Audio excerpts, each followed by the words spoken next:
Fala galera, beleza? Elvis aqui e sejam muito bem-vindos a mais um vídeo aqui no meu canal. E galera, nesse vídeo aqui eu vim trazer um quadro novo que é sobre resumos de livro. Mas o nome do quadro é Máquina do Tempo. Elvis, mas por que Máquina do Tempo? Porque Máquina do Tempo foi uma forma que eu percebi de a gente voltar no passado e aprender com grandes figuras do passado que inspiram até hoje. E eu quis trazer um resumo, falar sobre um livro que me inspirou, que foi praticamente o primeiro livro que eu li na vida, mas não foi o primeiro exatamente, foi o segundo. Mas foi a partir desse livro que foi o que me inspirou a ler vários livros que eu já li hoje. Não foram muitos assim, mas cara, é um começo para quem não leu nada. Enfim, eu falo desse livro aqui, ó, Pense e Enriqueça, de Napoleon Hill. Napoleon Hill, antes de eu explicar um pouco, falar desse livro, eu tenho que explicar quem é Napoleon Hill, quem foi Napoleon Hill, o que levou ele a escrever esse livro e outros. Em 1908, Napoleon Hill teve a oportunidade de entrevistar o milionário do aço, que foi Andrew Carnegie. Para quem não sabe, ele foi o segundo homem mais rico que já pisou na Terra. O primeiro foi Salomão, o segundo é Andrew Carnegie.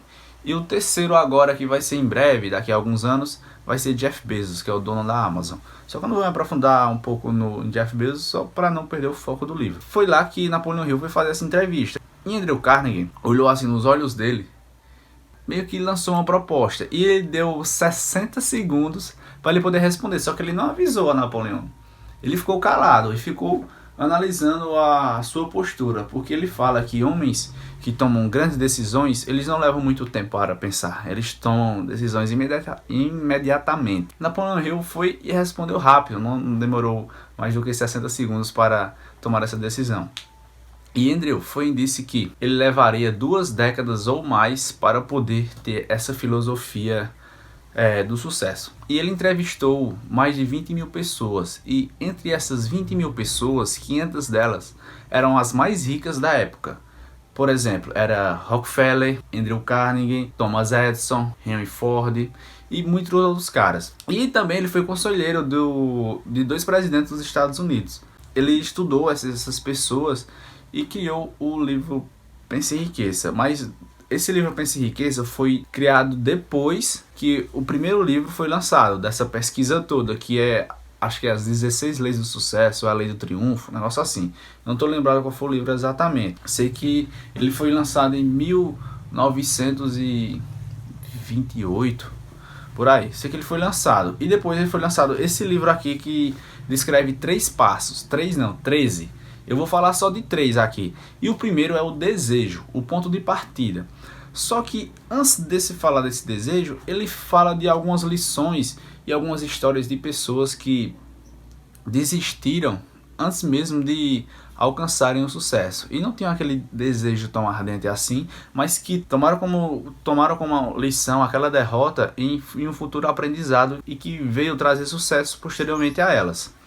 E uma delas é o Sr. Darby. Ele foi mesmo na época da febre do ouro, arrumou uma terra lá, e como ele não tinha maquinário, não tinha nada, ele começou a escavar a terra com uma picareta e uma pá. Foram dias ruins, pois, velho, você tá escavando com uma pá e uma picareta, velho, a terra praticamente pode ser dura, só que nem aqui no Nordeste, que quando pega a época seca, a terra fica dura que só a gota. Foi aí, durante essa escavação dele, que ele encontrou ouro, só que é parecendo aquele matuto, sabe, daqui do Nordeste, que quando acha uma coisa, bota o pé em cima e tal. Ele fingiu que não tinha achado nada e cobriu aquilo.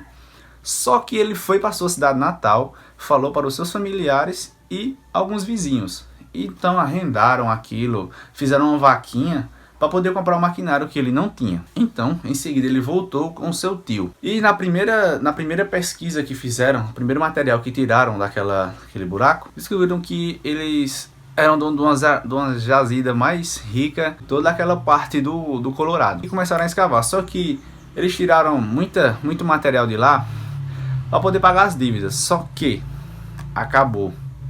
O fim do arco-íris tinha acabado e o pote de ouro já não estava mais lá. E foi aí que eles continuaram cavando. Acabaram desistindo, pois não encontraram mais ouro. Foi aí que eles venderam as máquinas para um dono de um ferro velho. Só que, mano, esse dono de ferro velho não é tão besta assim. ele foi atrás de um especialista, de um engenheiro em Minas. E esse engenheiro fez uns cálculos, analisou lá a terra, fez uns bereguedê e viu que o ouro estava a 1 metro deles. A 1 metro, velho, o ouro. Imagina aí, você desistir a 1 metro do ouro. É foda, velho.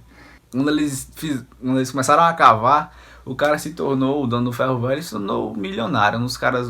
Um dos donos de minas de ouro mais rico daquela parte. Ele tirou uma lição muito grande, o senhor Darby, porque em seguida, alguns anos depois, ele ficou com as dívidas de algumas pessoas porque não conseguiu pagar. Ele levou alguns anos para ele poder pagar. Só que ele começou a vender seguros de vida. E toda vez que ele recebia um não, ele se lembrava da vez em que ele desistiu a 1 metro de distância do ouro. E sempre que ele recebia um não, em seguida ele já fazia uma venda. Ele se tornou um dos caras, ele faz parte de um grupo seleto de 50 pessoas que vende mais de R$1 milhão em seguros de vida. E a lição que ele aprendeu foi essa: em não desistir enquanto se está a 1 metro do ouro. Enquanto você receber um não não exatamente significa um não, mas pode ter um sim por trás. Então ele foi e se tornou um dos caras mais bem sucedidos em venda de seguro. Aí agora, essa foi a parte que é o desejo. Só que vem agora a visualização. A visualização nada mais é do que você criar um quadro mental na sua mente daquilo que você quer muito, daquilo que você sonha em alcançar, seja uma vida, uma casa em frente ao mar, seja um carro, um relógio, uma sandália, sei lá o que tu quer, alguma coisa em que tu queira muito. A visualização, a partir da visualização, você vai criar aquela vida que você quer, algo que você quer muito, seja na sua carreira, seja um objetivo muito grande que você quer. Só que vem a terceira parte da visualização, porque não da visualização, do terceiro capítulo. Eu falei do 2, o desejo, o ponto de partida, a visualização e o subconsciente. Que ele fala assim do subconsciente, para poder a visualização funcionar. A nossa mente, ela tende a comparar com resultados do passado. E esses resultados do passado, sejam eles negativos, a nossa mente vai tomar aquilo como realidade e não acreditar naquilo que a gente está visualizando. Então, por a gente não ter sucesso em algo do passado, a nossa mente subconsciente, ela busca algo que a gente já fez no passado e torna a nossa mente consciente que aquilo não é válido, que não vale a pena acreditar naquilo. Só que quando ele fala nesse terceiro capítulo, não nessa ordem, os 3 capítulos, mas estou falando de ordem aleatória. No subconsciente, ele fala que tem 2 mentes. E essas 2 mentes são a consciente e a inconsciente. A mente consciente, ela é como um vigia do portal. E esse vigia do portal, ele recebe várias sugestões, opiniões ou autossugestão do que a gente está falando para nós mesmos. E baseado naquilo, o consciente ele nega porque o subconsciente busca informação e manda para o consciente para não aceitar. E o consciente tem que passar por ele para poder ir para o subconsciente, que é o que tem depois do portal, que é o que tem atrás do portal. E o subconsciente nada mais é do que 95%. Tudo que a gente aprende, seja andar de bicicleta, seja andar de moto, seja dirigir um carro, é através do subconsciente, porque a repetição daquilo vai ficando gravada no subconsciente. Alguns acontecimentos do passado que geram alguma carga de emoção, ele quer proteger a gente de não acontecer aquilo. Por isso muitas pessoas elas têm medo de falar em público, medo de expressar suas opiniões, porque no passado elas foram apresentar algum trabalho na escola, alguma coisa do tipo para algumas pessoas, e essas pessoas riram. Essas pessoas riram delas porque elas erraram.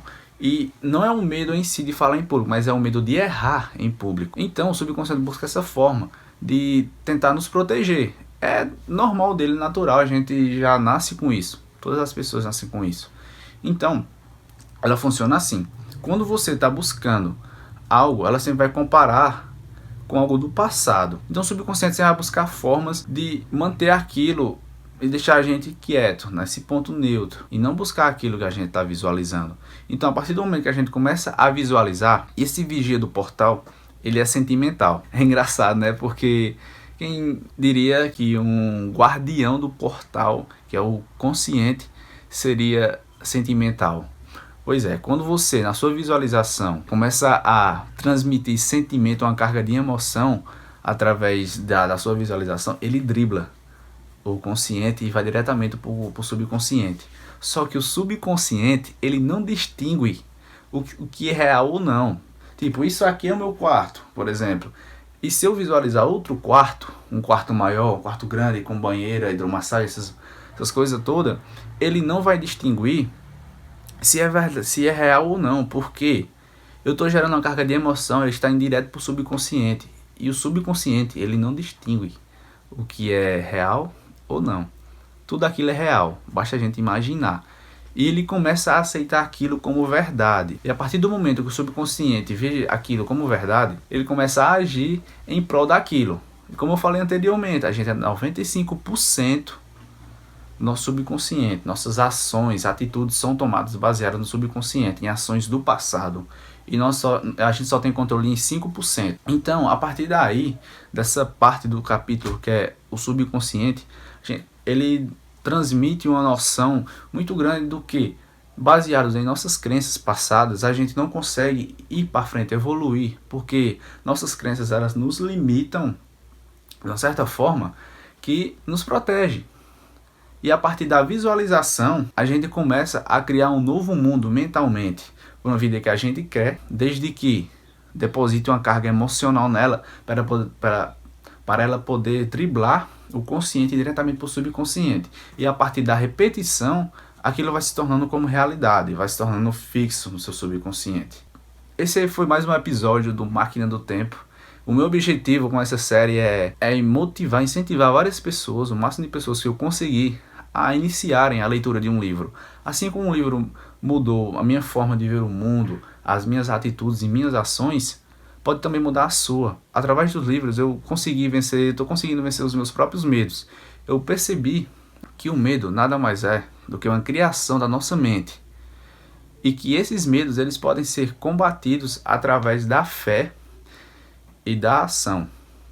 Eu espero que vocês tenham gostado desse vídeo. Se você gostou, deixa o seu like, se inscreve no canal, ativa o sininho para não perder nenhum vídeo e se inscreve, beleza?